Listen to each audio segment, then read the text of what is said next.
Hello, everyone. Welcome to SVVR Expo 2015.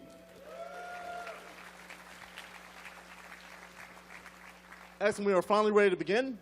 Sorry about the delays with registration. We've made do. For those of you that are not aware, 60-second pitch is going to be pushed into tomorrow so that we can stay on schedule today. So we're going to start with some opening remarks and get right into our keynote. There are some of you that might be here without a badge. You're welcome to stay for the keynote and also the panel after that.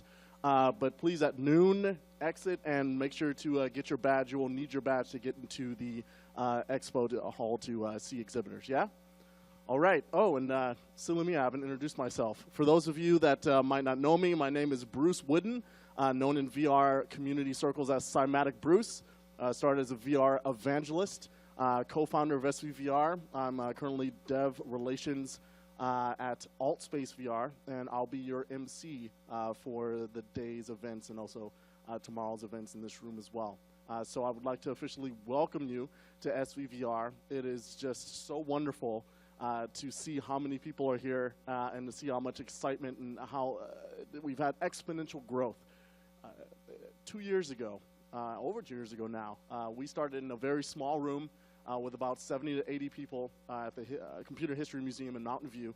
And Karl and I thought 10 people were going to show up, and 70 people did. Everyone brought riffs. Nate from Oculus showed up with a Hawken at the time, and everyone was like, oh my God. So it was really, really exciting to have that be the start of Silicon Valley virtual reality. Since then, we've had meetups almost every month. We've had a holiday party in the bag, an expo last year at the Computer History Museum, and now we find ourselves here. We're looking forward to having a great conference today and tomorrow, and to lay the groundwork for many more to come. So officially, I welcome and thank you, and a big thank you to all the sponsors. Definitely appreciate you for being here.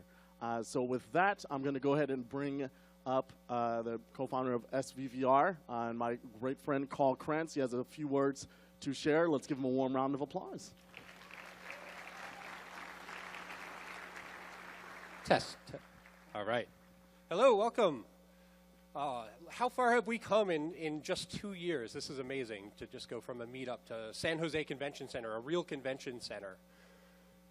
Sometimes in VR, it feels like things are not moving fast enough. Like we want the future and we want it now.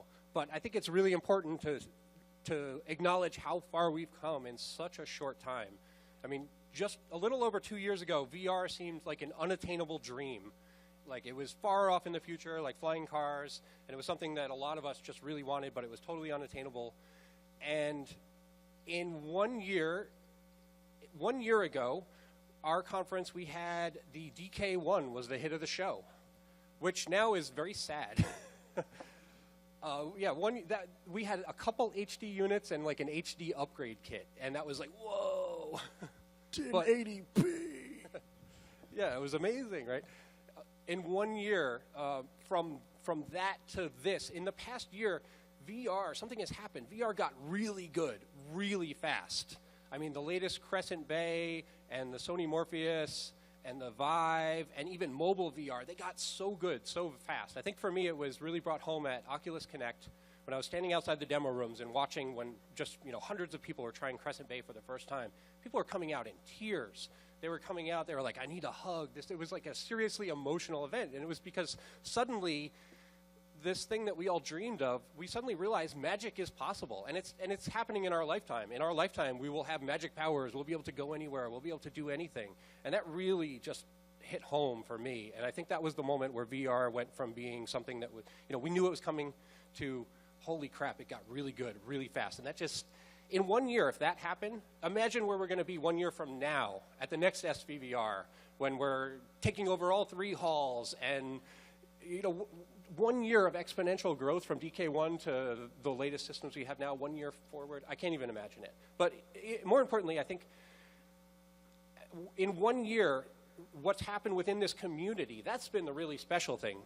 A lot of people are concerned that VR is this isolating technology, but what we're seeing here on the ground is that VR actually brings people together. I think most of us in this room that are in this community, we've made more friends in the past year or two than in many years before that. There's something about VR that brings people together, and that's really interesting. I think this is an early signal of how this technology will hit the mainstream. So I just want to thank all of you for everything you've done in the past year and the past 2 years, because you guys are making my childhood dream of virtual reality a reality. So thank you. Welcome to SVVR, and have a great 2 days.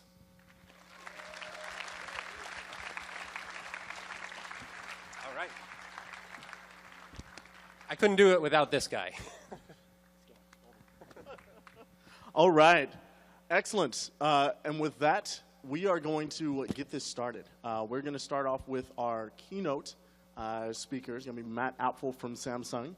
So let's go ahead and give Matt a warm round of applause as he comes to the stage. Matt. Thank you. Thanks. Nice job. Good morning, everybody. It's great to be here. Great day for VR, right? I'm Matt Apfel, for those who don't know me. I lead creative content and strategy programming for our VR initiative here at Samsung. One of the things I wanted to talk about today was how great it is to be here, all these wonderful things you're going to see over the next couple of days. But before we did that, I wanted to talk about when Karl first asked me to do this keynote. I figured we'd have 20 or 30 people in the room, close friends of VR.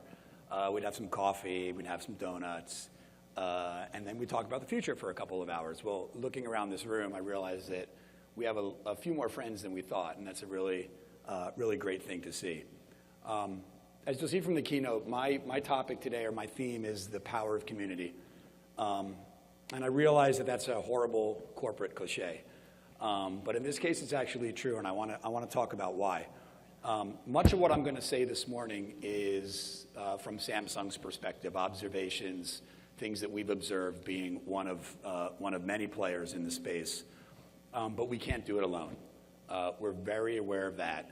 And if VR is really going to take off as a consumer behavior, if we're going to deliver on the storytelling premises and the power of immersive storytelling, all these different things that I think everybody in this room feels, we're going to have to do it as a community. So no matter what I say, no matter what we look at, this is not about one specific company, one specific entity, or one specific person. It's really going to take a collective effort to pull this off. So that's kind of the first ground rule. I wanted to start by showing one kind of defining image that for me, just me, crystallizes what I think the opportunity is and kind of where VR all began. Let's see if this thing works. Guys, any advance there? Back? There we go. So what is that? Anybody over 40 knows that's a GAF ViewMaster. It's not a Samsung prototype. It did not have 360 video. It did not have spatial audio, not much to be desired.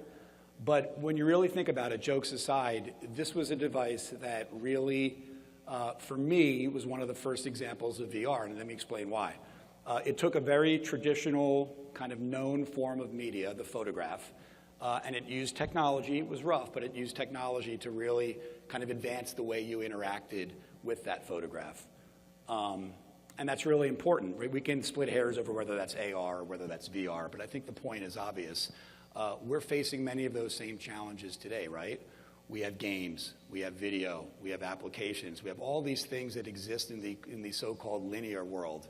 And I think the number one challenge that we're facing is how we can take those experiences that the world already knows, much like the good old-fashioned ViewMaster, and how we can make them more immersive, more compelling, more dynamic in VR. So that's sort of what I always think about when I'm like, where did this all begin? What I wanted to do now, before we move on, is talk a little bit about how technology has advanced the cause. And thankfully, I think that we've seen this sort of tremendous improvement in this technology. So let's watch a quick video to show you how far we've come.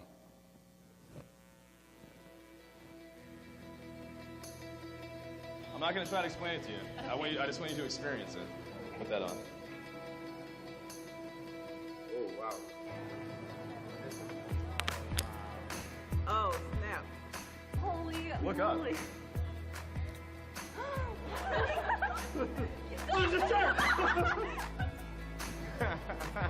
This is crazy. Oh my god. Oh my gosh, this is too real. This is too real. All that? Powered by the Galaxy Note 4. What? Seriously? What? That's crazy. Shut up. No way. Oh my god. I've just clicked Pacific Rim, and it's like starting up the game now. Oh my god. Oh my god. I didn't feel like I could touch it. You're really immersed in it. I want to do this every day. I've never experienced anything like this. Do I have to give these up now? Yeah, you can pick them up. All right, shameless Gear VR plugs aside, I promise that's the last one for the day. But I think the images from that video really are important, and they convey a couple of really crucial points that I want to make to you guys. First of all, those weren't actors. Those were folks having their first VR demo and their first experience. And I think everybody in this room, whether it's a Samsung device or any other device, when you give that kind of a demo, you've all seen that before, right? So that to me is the good news, right? That's if we repeat that a lot, we will have, there's something here. But that video also demonstrates our greatest challenge, and that's a pretty simple one. Forget about the rest of the world for a second. There are 300 million Americans that haven't had that demo. Right? So our challenge is to get out, make as much content as we can, whether it's games, whether it's apps, whether it's video, as a community, and to make sure that everybody who tries on that device has the exact same reaction that you saw in that video. That's a pretty monumental task, to be quite honest. But that, again, that reinforces what I was saying earlier about the community, that we can't do this from Samsung's point of view. We can't do this from only one app or one standard or one company out there with thought leaders. We really need to do this from a community point of view. So let's transition now, and I'll talk a bit about some of the high-level trends that we've seen as one of the early players in the space. So first thing, again, we talked about it ad nauseum already, but Samsung is not alone. We're seeing tremendous uptick in platforms, in studios, in app companies, all different players across this ecosystem, independent, large, or small, kind of going out and making content and looking into this, which is great. At the same time, we're seeing accelerating investment, right? It makes perfect sense.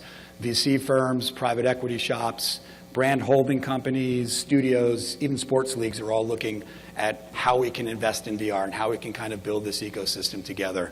I think that's another very important proof point, and they go hand in hand. Another really important thing to think about is that it's an emerging ecosystem. We're not just talking about entertainment anymore. Entertainment might be the tip of the spear, but we're already seeing workflow companies and camera companies and folks that are doing things with industrial uses of VR. So while all the cool video we're making and all the cool games that are out there are probably getting the lion's share of the press and of the attention, I think the ecosystem is what's really going to make it into a platform. And so that's exciting to see as well. And then the fourth thing to talk about here is growing awareness. I think I read a stat a week ago that said in America about 50% of the consumers in America now feel that they're aware of VR, or at least they think they're aware of what VR is. So you can look at that, and to Karl's point earlier, you can say that's great news, right? Because 6 months ago or a year ago, VR as a consumer product didn't really exist.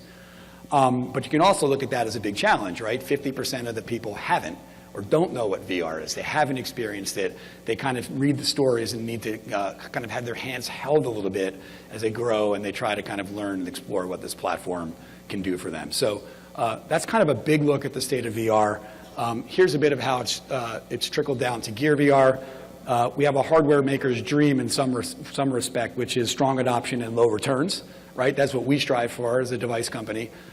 So far, there's been about 70 apps launched in the first 120 days, give or take a few days, give or take a few apps. I think that's a pretty good number, but it also illustrates that it's not easy to make content in VR, right? And that's one of the things that we're here to do today, and this week, really, to learn more about how we can make this at scale and how we can make that number 7,000, 7 million, et cetera, in the years to come, as Karl talked about. The emphasis so far is on games and video, but again, as I talked about earlier, that's the tip of the spear. We're really excited to see things like sports training apps coming into play. We're seeing medical devices, medical uses, a lot of B2B apps. So, just getting started on that, but it's great, and I want to emphasize that it's not just games and video that's going to make this an ecosystem. It really has to kind of build off of that consumer awareness. And then the final thing I want to talk about on this slide is that great content is driving sales. And I have a specific anecdote for that. So one of the things we launched with Kite Lightning and Lionsgate was an insurgent piece. And we noticed not only a big uptick in use that day, but we actually noticed an uptick in sales that day. So what that taught us, again, it seems pretty obvious, but you can literally measure day-to-day activity when you have great content. And that's what we think is going to be the calling card, or whatever, the Trojan horse that gets people to try these devices. And that if the content is great, and if there's enough of it there, well, then people will stick with them and buy more of them, but more importantly, keep using them. How is this translated into Samsung's content efforts? I want to talk real quickly about a little bit about that. For those of you who don't know, we launched Milk VR as a companion service, a video service to go along with Gear VR. And it was a pretty simple equation, right? You can see that in the first bullet. Mobile plus video equals simple. Mobile plus video equals simple. We make phones, make a lot of phones. Everybody watches video, simple, right? That was really the thought process behind launching Milk VR. But it went a little deeper than that, obviously. We knew that if people bought a VR device, we wanted them not only to get excited about it, but we wanted them to come back to it. Come back to it every day, come back to it every week, come back to it every month. Get your mind blown by really great, new, compelling content, whether we create it or anybody in this room creates it. So that was the premise behind launching Milk VR. We wanted to cultivate this daily VR viewing habit, which is super, super important. We don't want people to necessarily throw away their TVs. We're not telling them to put down their phones or don't use a tablet. We need people to adopt this as a consumer behavior and to come out and find new things to explore and experience every time they pick up a device. Again, whether it's our device or somebody else's. The positioning of the service is inside access to unexplored worlds. And I'll give you a couple of examples as to how we're bringing that to bear. It could be something like a courtside seat at an NBA game, which we did with the NBA. It could be going backstage or in the green room on Lip Sync Battle, which is the integration that we did with Spike. Or it could be something like 30 minutes of backcountry snowboarding that we did with our friends at Mountain Dew and Brain Farm. So lots of examples as to how we're trying to use VR to take people to places they couldn't necessarily experience. But more importantly, that once they get there, they experience this in a way that's really different, really compelling, and really immersive. But there's another part of content, if you will, for Samsung, and that's that fourth bullet there, the growing community. For us, one of the greatest things to see has been how many people have registered to distribute content with Milk VR. And I imagine the folks at Oculus are living this the same way with games, with apps, and with that platform as well. We've seen very quickly people getting better at storytelling. They're driving innovation. They're doing really compelling and interesting things. And I'm excited to talk to you about some of the things that Samsung's going to do to support them going forward.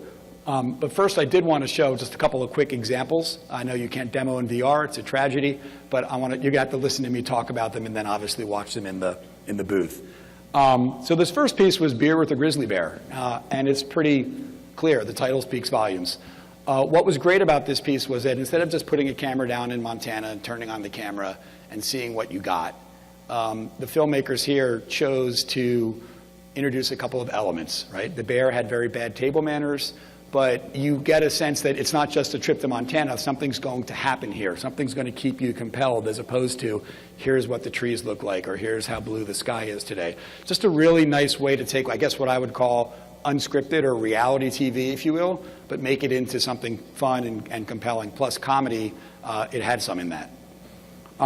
Second piece I want to talk about is something called Fractal Zoom. And we think this has real potential because it's kind of reinventing what a music video can be, right? It's not just the animation and the way that the headset or the VR experience can kind of navigate you through these odd, interesting, compelling shapes. It's that the creators took it and put it to great music. So we think that rather than going out and necessarily shooting a lot of people, rock stars and artists on stage, there might be a really interesting way to kind of marry animation and music to make, again, what is a VR music video? Every piece of this ecosystem is being thought out, and this is something that we hadn't seen before.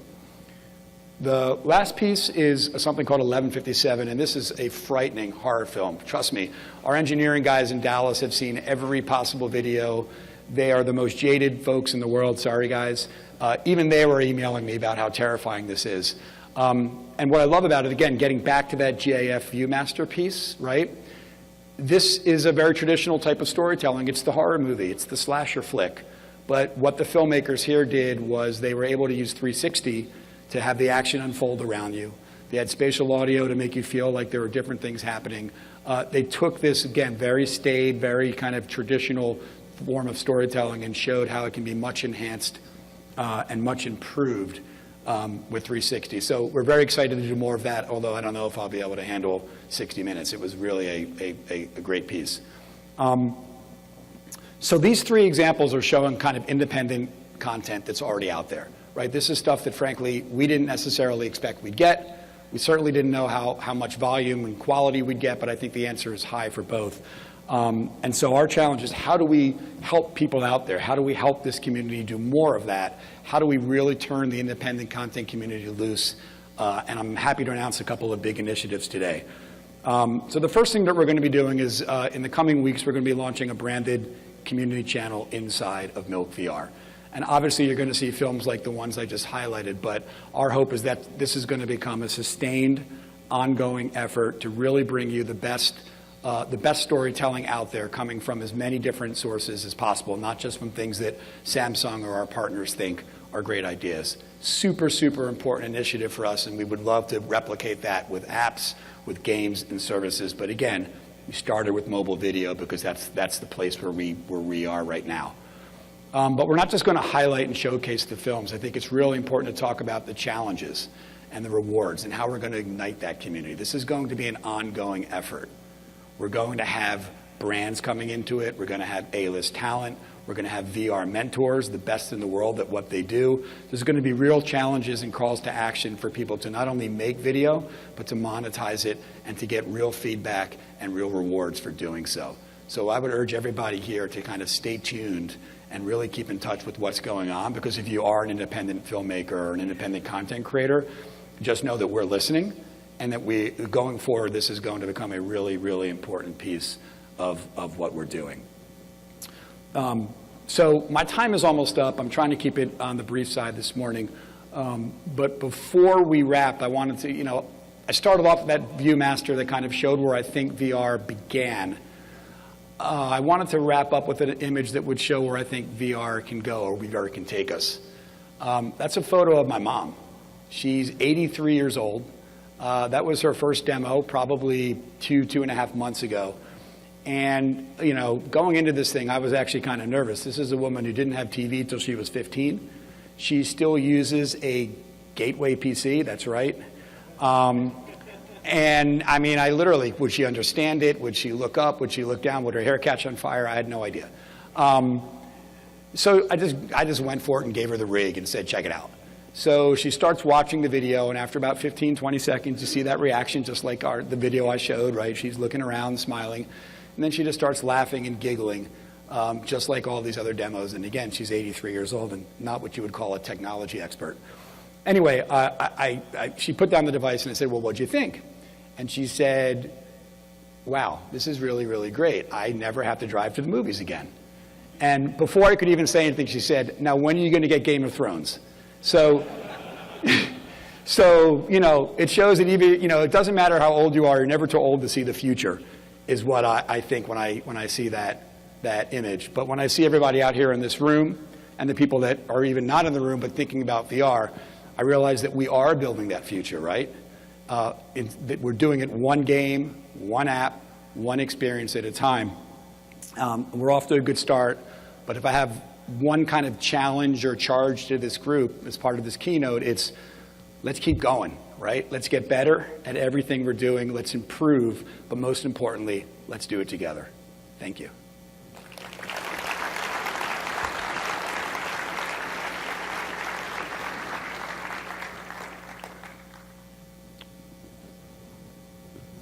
Are we doing Q&A? Or are we late? I think we're... All right, let's give a warm round of applause once again to Matt. Thank you so much.